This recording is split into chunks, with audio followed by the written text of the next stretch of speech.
Nope, I would like to tell you your eyes are not deceiving you. I'm back in the car on college campus in between classes while time is short, ready to get you a video in because I said we're being consistent on here. We got UFC 312, one of the greatest cards of all time.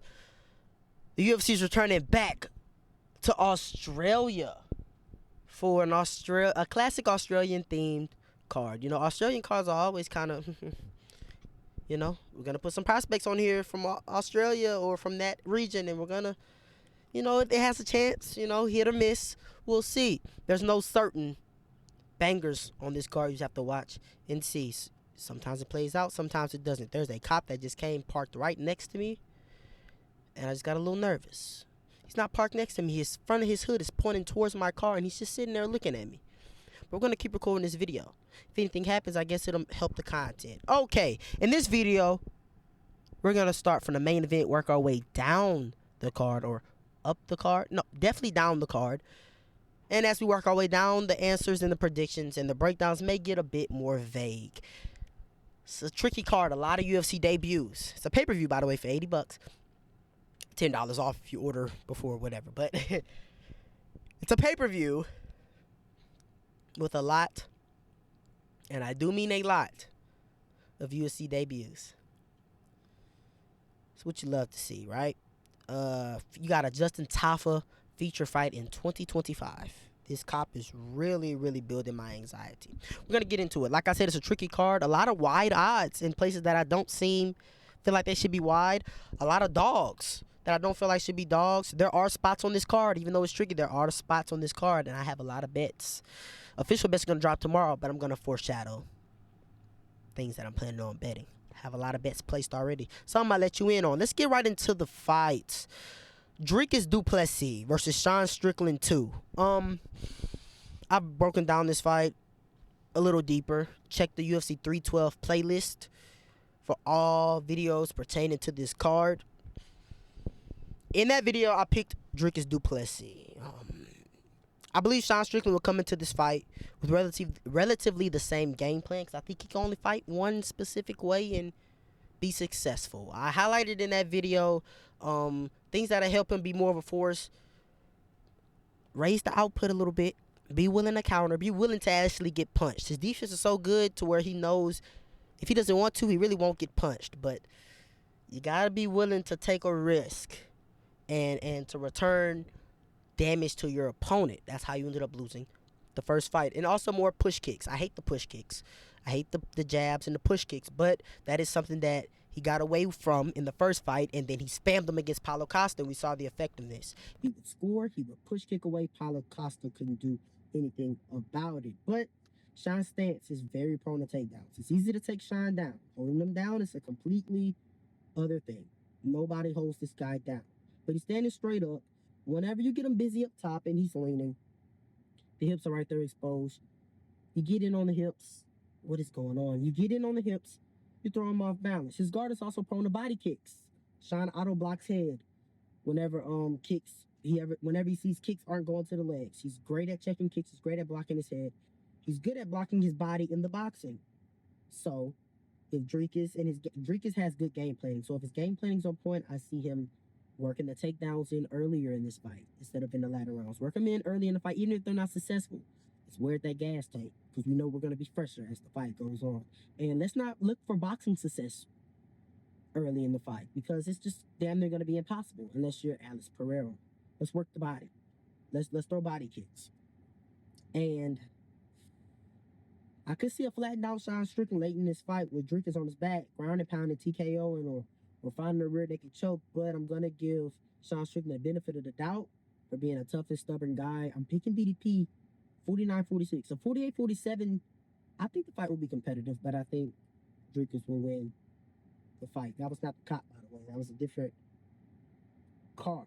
Moving on, we got Weili Zhang versus Tatiana Suarez. Let's open this up. Well, people call the female Habib against what I call female GSP. Weili is as well-rounded as it gets in WMMA, all while being a dominant champion that nobody sits like Thug Rose. was able to find the answer to beating. I'm not here to debate who wins, Prime Khabib or Prime GSP, but I'm here to debate that the MMA world is disrespecting the champion here. As the making of this video, Weili has flipped to an underdog, and she continues to become a bigger underdog on the sports book. I wrote my notes for this Monday. It's Tuesday now, and I waited for her to become a bigger underdog, and I actually saw that it stayed relatively the same. So I kind of predicted that it would get more to that she might flip to a still an underdog, but a minus dog. So I got her while she was a plus. I went ahead and bet her. I think I put a unit on it. I bet a unit on it. So that lets you know who I'm picking, right? Suarez is a bad girl. She is. Dangerous matchup for anyone in the division. She runs through girls and she strangles them. But she stepped into her first 5-round fight and has been inactive from the cage due to serious injury after serious injury. Her wrestling is so elite that I can't see Weili being able to avoid being taken down, especially since her defense is a little iffy. But when we talk about championship experience, we talk about the championship level competition. There's nothing that Weili hasn't seen.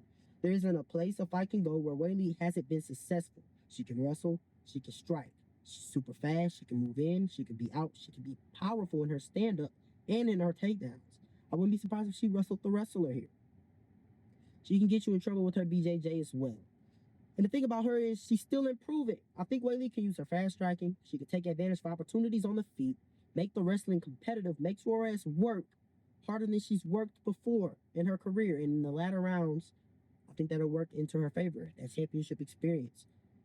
I expect a long 5-round fight where Weili may look like she's in trouble or it's pretty competitive early, but I think she'll walk away in the latter rounds winning a decision, 48-47, 49-46, something along those measures. Moving on, we got Justin Tafa versus Taliesin Teixeira. A lot of people think this fight's fun. It'll be fun, maybe. I can also see it being boring. But from Taliesin's tape, which is little, and I guess it hasn't been boring. You know, he's come forward. He wants to get a finish. He's finishing everybody. But it's like the level of competition is Justin Tafa's a real UFC fighter, but at the same time, it's heavyweight, the least skilled of the division. But the dude's 6'7", man. He's 6'7", but he's 6 foot Tafa. I mean, 9-inch reach advantage. Sorry, not a lot of guys. There's not a lot of film out, not enough film out on Teixeira to really formulate a real game plan. Justin, on the other hand, the blueprint is out. I mean, you stay long, you pick them apart from range, or you can get in on the wrestling. I think this fight will be either exciting or boring. You know, I don't think there will be any in between. Justin Tafa has a hard noggin, very, very hard noggin. He can take a punch. I just don't see how he's going to be able to get in range to punch. I mean, Justin Tafa has really good leg kicks, and with those leg kicks, you can slow a big guy down. But it's like to get in kicking range, you're gonna have to get in his punching range. And for that, I just can't pick Justin Tafa. I'm gonna pick Taliesin Teixeira. Moving on, we got Jimmy Crute versus Rodolfo Bellato. I saw Lucas Tracy called him Alex Pereira at home. You gotta relax, Lucas. I think you're the GOAT. You know, we locked in on everything. That was crazy. Jimmy's an okay wrestler. He's more than okay. Jimmy's a good wrestler. Not much control, but he's making his return, riding, what do I have written down? 0-3-1 record in his last 4. Pretty convenient that he's coming back out of retirement because he was retired. Last time we seen him in the cage, he was crying, taking his gloves off, retiring. Pretty convenient that he's coming back in his backyard of Australia. I can't pick him here, guys. He just retired after little to no success. He mentally and physically checked out, you know, but he saw the UFC was coming to Australia, and he might have been saying, let's make a payday. I don't know. This is me completely assuming, but we saw the same thing with Raging Al Iaquinta. He retired after a couple of losses. He mentally checked out. 2 years later, we saw the UFC was coming to his hometown of New York, and he said himself, let's make some money in my hometown all of a sudden. I'm out of retirement. He made his payday. Not the payday he was looking for because he lost. He got KO'd. But he still made a payday. And then Haven't seen him since. Can you tell I'm a fan of fighters who retire on losing skids that return out of nowhere in the most convenient circumstances? Are you returning because you have more to offer the get? Still dealing with that sickness, but if you watched the video yesterday, you can see the voice has really, really improved. But like I'm saying, are you returning because you have more to offer the game, or because it's conveniently in your backyard and you can make a paycheck? I'm ranting, but I'm picking Rodolfo Bellato. He's a grappler as well. He doesn't mind throwing big bombs and coming forward. Okay takedowns. He's good on top, position over submission, but he'll threaten some submissions as well. But I think the forward pressure, getting at Jimmy Crute's face, it's already mentally checked out. I think Jimmy's probably the better fighter here, but I can't pick him. I don't know where his head's at. I'm picking Bellato. Moving on. Oh, we didn't even talk. I said that Whaley, I put a bet on her. I actually bet on Dricus du Plessis straight up. Put 2 units in on Dricus du Plessis because I think it's going to be utterly the same. I don't think Sean Strickland's going to make any adjustments, and I think all of the adjustments are going to come from Dricus du Plessis. Now we got a fight that I'm really, really excited for because last time I watched Jack Jenkins, it was against Herbert Trash Burn, but he looked really good. Jake has come forward well-rounded with wrestling in his back pocket. Wait, I'm looking at the wrong thing. I'm supposed to be doing Jake Matthews. Sorry. Jake Matthews is come forward and well-rounded with wrestling in his back pocket, while Francisco, he's a dangerous bomber looking for a finish. Now, he's Drew Dober at home. You know, super young, very, very unpolished, but he's really dangerous. Really, really dangerous. But I'm picking Jake Matthews. He's durable. He has a good gas tank. Prado, because he knows he's so dangerous and he's unpolished, he's searching for that finish. He's coming for the finish at all times, and that makes him fade very, very hard, which makes it dangerous for Jake. But Jake is more polished. He's been here for a while. He's a vet at this point. At 30 years old, I want to say. He's a vet. Does it say age on here? No, it doesn't. Pretty sure he's 30. He's seen more. He has the experience to lean on. I think he's going to be able to get Prado in trouble. Not as far as finishing him on the feet, but use that aggressiveness against him, get in on the hips, slip and rip. I think he's going to be able to beat Francisco Prado. Now, moving on to the fight that I'm super, super excited for. We got Jack Jenkins versus Gabriel Santos. Jax is a nasty boxer, bro. Beautiful boxing. Fast, powerful, gorgeous body work, hard low kicks. Can offensively wrestle and work in the clinch to throw the pacing of a fight off or change the tide of a fight. He's well-rounded. His takedown defense needs a bit of work because Herbert Burns should not be landing takedowns. But I think it's more of him just disrespecting anything Herb had to do, knowing Herb wouldn't be able to hold him down either. So he was just going all balls to the wall. The police officer just left. I'm so happy. Gabriel was real, real offensive. Charges forward with power. Tries to set takedowns up with it. Not super technical. And his gas tank is a question mark. Gabriel is good and he tries to overwhelm his opponents. I mean, dude. I haven't checked the odds today, but yesterday, Jack Jenkins was plus 195. I know I'm supposed to save my bets. Casual parlay dropping tomorrow for tomorrow, but I really just saved the casual parlay and the parlays for our betting videos. But I'm just gonna let you in on this, bro. Get in on Jack. I'm not. Whoa. I'm telling you what I'm doing with my money. I don't tell you what to do with yours. I got in on Jack Jenkins at plus 195. I think it's a steal. I completely disagree with the odds, and I don't understand any logic for having him set so wide. Maybe Jack being an underdog, okay. Plus 200? I don't know about that. If Gabriel comes forward recklessly, then Jack's boxing will have him in a lot of trouble. He's going to pay for it. Jack is technical, fast, powerful. Like I said, he can also wrestle in his own right. Big, strong frame. I'm all over Jack Jenkins here. I can't wait to watch the fight. And like I said, I bet him. Tune in tomorrow for the betting video. So we got Tom Nolan versus Vasyslav Borshev. One that the community is pretty split on. I think Tom's the dog here. Not by much.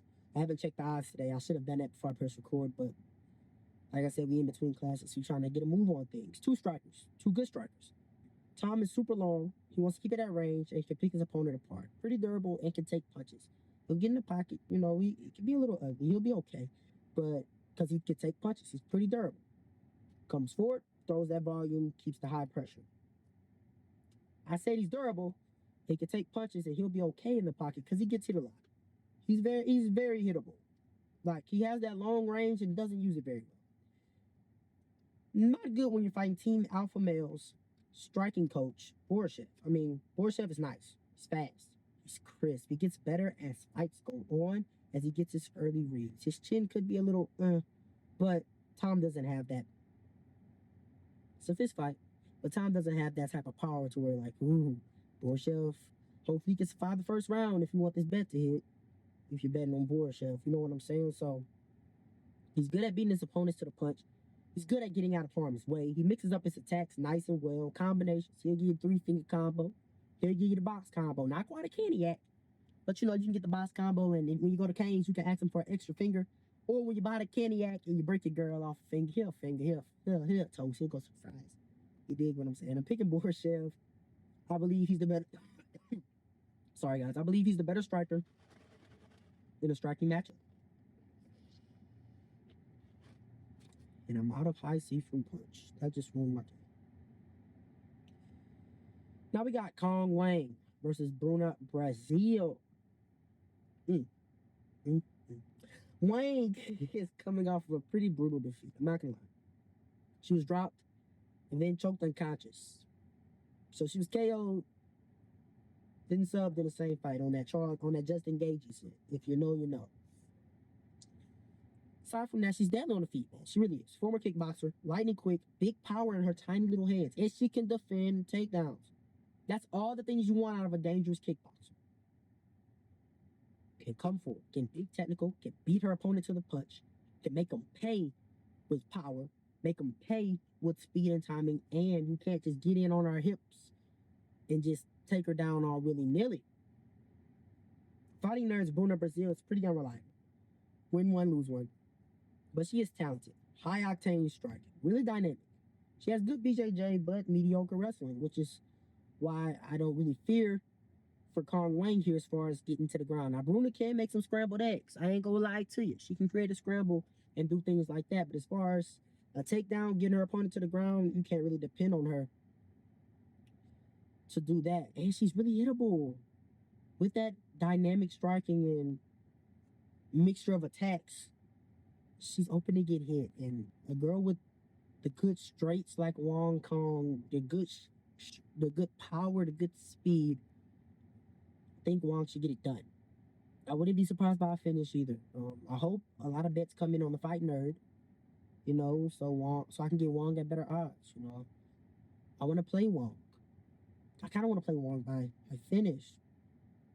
Just got to see what the odds present for us. Now we got Kobe, not saying that last name, versus Alexandre Taporia. So this one's straightforward for me. Taporia should get it done. Kobe's well-rounded, wide-base striking, you know. He's free in there. He wants to grab. When I say he's free in there, not quite like the Michael Chandler base, but he's lunging in and out. He's wide in there, you know, which makes him very hittable. You know, he's lunging in. He's not super technical, but he's a wrestler. He wants to get his fights to the mat. But Taporia is the much more dangerous wrestler. He has the big power on the feet and really good wrestling. Been wrestling since he was a child. In the gym with Ilia Taporia. Has the wrestling background of Ilia Taporia. Not as good as of crisp technical boxing in the pocket, you know, and finding the perfect punches. You know, Ilia Taporia, he lands the perfect punches. It's not just power that's getting Max Holloway out of there, that's getting Walk out of there. It's how he's torquing on these punches, his hips, his base, where he's placing these punches. It's beautiful. Taporia has, Alexandre Taporia, I think actually has pound for pound more raw power, if that makes sense. He's just not as polished and technical as his brother. Taporia's the pick, and the odds are super wide, and it kind of makes a little sense. Kind of makes a little sense. Alexandre probably is going to find his way on the bets video. Probably gonna do something with that today. So before the odds get ridiculously wide. You got Rong Zhu versus Cody Steele. Cody Steele is high on everybody's radar. And I understand why. He's a really good grappler, chain wrestler, great scrambled eggs, good pressure, good power, okay striking. He uses it to set up his takedowns, but he's comfortable on the feet. You know, not crazy high output. Stays at range. And whenever he does get in close, it's to either land that power or get his hands on his opponent. And he does have power. Power that you have to respect.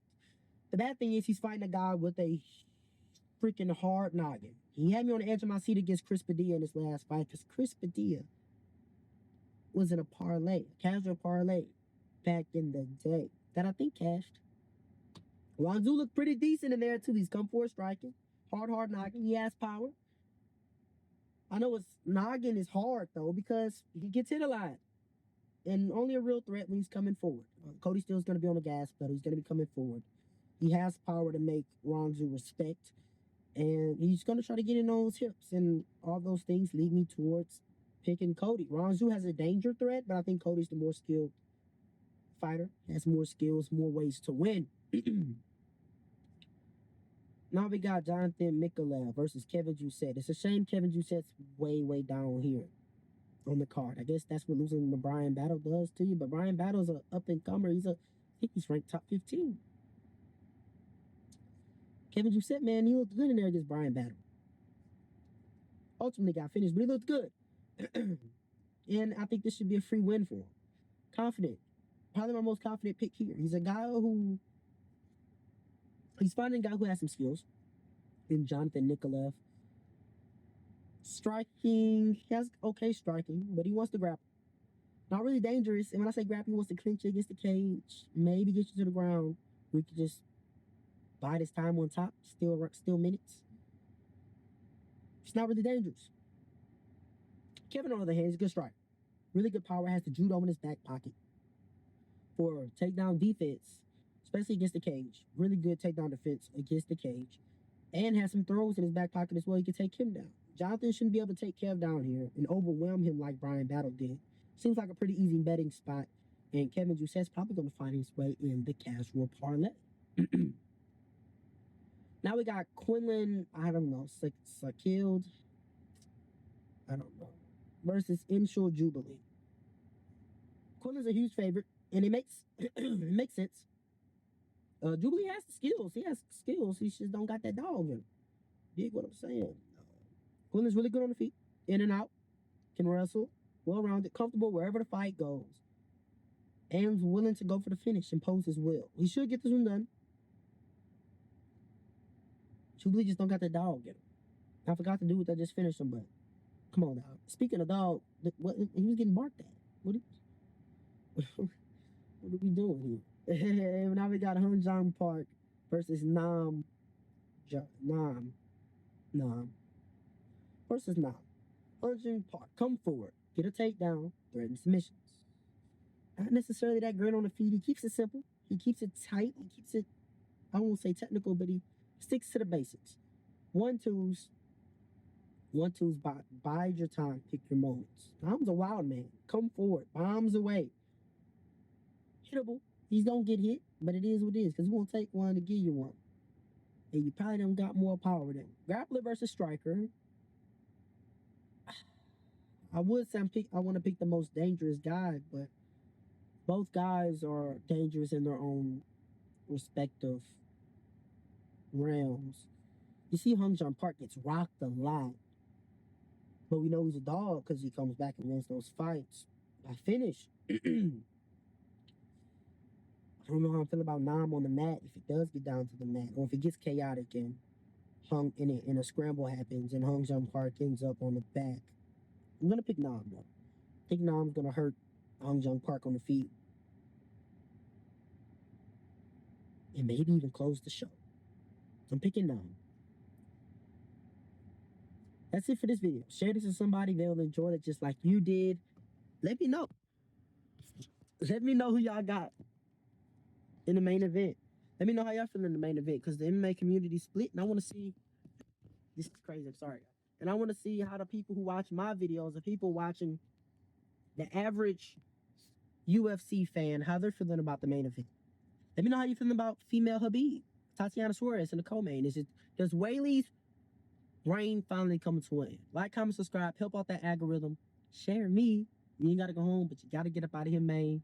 Yeet.